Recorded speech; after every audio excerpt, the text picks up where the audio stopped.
Assalamualaikum warahmatullahi taala wabarakatuh. Bertemu lagi kita pada hari ini.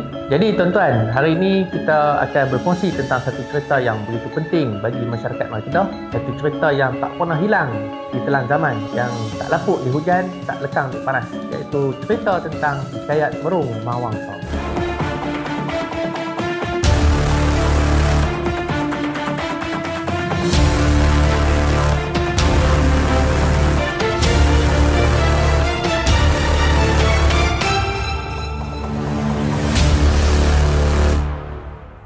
Tahukah anda, banyak perkara penting yang berlaku di dalam Hikayat Merung Mahawangsa. Walaupun buku ini mendapat tentangan daripada orientalis, khususnya Winstead, tetapi Merung Mahawangsa telah mencerminkan bagaimana orang Kedah pada satu masa dahulu hidup dan berjaya mewujudkan sebuah tamadun.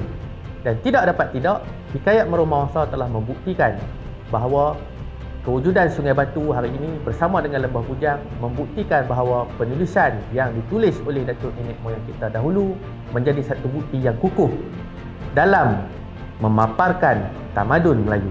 Di tangan saya ini adalah buku Hikayat Merung Mahawangsa yang telah diterjemahkan oleh Geroda Merah Press, di mana buku ini diterbitkan pada asalnya pada tahun 1842 oleh James Low. Karya ini berasal daripada bahasa Inggeris dan karya asli dan dalam tulisan Jawi tidak ditemui sampai hari ini. James Low mencatatkan peristiwa-peristiwa penting sepanjang beliau menjejaki kisah Merung Mahawangsa yang bermula daripada Lembah Bujang sehinggalah ke selatan Myanmar. Dari penceritaan Hikayat Merung Mahawangsa yang pelbagai, apabila Siti Hawa Saleh telah menerbitkan sebanyak 4 kali Hikayat Merung Mahawangsa yang direvise ataupun yang tulis semula, maka timbul persoalan, siapakah Merung Mahawangsa dan apakah maksud Merung Mahawangsa? Oleh itu, saya telah menulis sebuah buku yang bertajuk Misteri Raja Bersiung. Walaupun buku ini memberi fokus kepada Raja Bersiung, tetapi ia adalah sebuah kajian perbandingan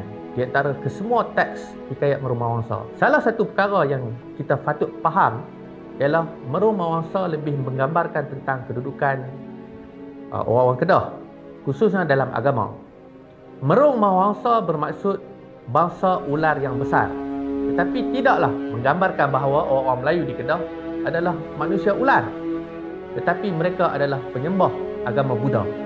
Ini boleh dibuktikan dengan perkataan marung yang bermaksud ular.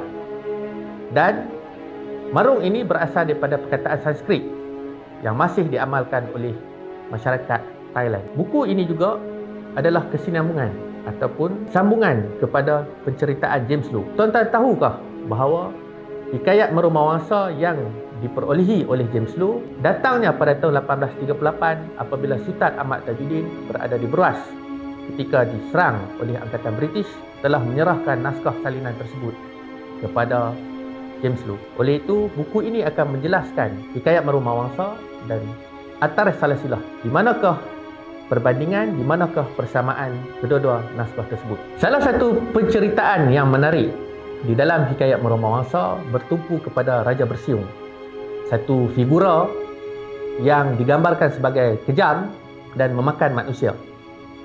Sejauh manakah perkara itu benar? Seperti mana kata Winstead di dalam Malay Classical Literature mengatakan bahawa kisah Raja Bersiung diadaptasi daripada kitab Jataka, sebuah kitab agama Hindu yang menggambarkan tentang Dewa Kali yang memakan manusia. Oleh itu, James Low mendakwa bahawa Raja Bersiung adalah satu watak yang direka-reka oleh penulis Istana Kedah. Di dalam buku Raja Bersiung yang berada di tangan saya adalah penulis tersebut yang akan cuba menjawab teori yang dikemukakan oleh Winstead. Dan dalam masa yang sama, saya juga membandingkan naskah Hikayat Merung Mahawangsa dan At-Tarikh Salasilah Negeri Kedah yang mempunyai perbezaan berkenaan dengan siapakah dan asalnya Raja Kedah yang pertama. Sebagai contohnya, Merung Mahawangsa dikatakan berasal daripada Parsi apabila beliau mengikuti anak Raja Rom untuk meminang puteri Cina. Sedangkan At-Tarikh Salasilah mengatakan bahawa Maharaja Derbaraja adalah berasal daripada Parsi dan datang ke Negeri Kedah dalam keadaan aman dan tidak diserang oleh sesiapa pun. Buku Misteri Raja Bersiung ini akan menjawab segala persoalan yang timbul di dalam buku Hikayat Merung Mahawangsa tulisan James Low. Dan buku ini juga akan memaparkan persamaan dan perbezaan di antara hikayat Merumawangsa dan Antaris Salasilah Negeri Kedah. Oleh itu tuan-tuan, dapatkan segera edisi terhad combo Misteri Raja Bersiung dan belajarlah sejarah bangsa.